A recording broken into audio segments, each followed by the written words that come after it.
my first year, my first semester self, I would tell them to go back and spend time in the lab, in this one actually. Spend Saturdays here or spend after class time here. The more times you do it, it just becomes innate. You don't have to think about it as much and it becomes way easier. So if I was started that with first year, I'd be in a lot different position now. We had 3 MSK classes throughout the 3 years here.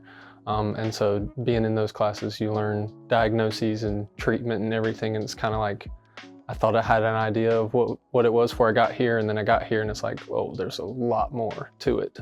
And so learning what I didn't know was probably one of my most favorite things about that class. My aha moment was with Dr. M. Green. She had a patient we were working with in community wellness, and he was doing an exercise and I thought he was doing it correctly. And she came behind me and said one small suggestion, and one little tiny change, like changed the whole intervention itself, and it started working. It made sense to the patient, it made sense to me, and so it's kind of like intervention doesn't have to be perfect, and a lot of times there's one small tweak that can be made, and then it's the perfect intervention. Professional communication education here has kind of been one of the biggest takeaways that I've gotten, is that, hey, you don't have to know everything, and as a first year and now as a third year, it's still good to hear. I think a lot of the study times that we have, and I mean, we had OSCEs like the second week we were back this semester, and every study room on the 3rd floor and almost every study room on the 2nd floor is full of DPT students, and we're all just studying. We could barge into anybody's study room.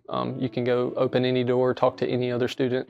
I think that's probably what I'm gonna miss the most, is just being able to walk to the study room next door or to the professors down the hall who are all sitting in their office unless they're in a meeting or doing something else. But everybody has different teaching styles, and obviously all the students have different learning styles. So I feel like they did a very good job of kind of understanding where we're at, and I feel the best known just because the time it takes them to realize that all of us are different, and 5-minute conversation after class, 5 minutes on break or whatever. We just had a lot of conversation both between classmates and professors. They're good to talk to outside of physical therapy. I think the biggest thing that I took away from all of the professors here is they say you don't know till you try. Just try what you want to do while you're here, while you're practicing PT under somebody else's license. Try the things that you want to do, ask the questions, and don't be afraid to put yourself out there and put your ideas out there, because the worst thing somebody's going to do is tell you why you're wrong, and then you can do the same idea just correctly.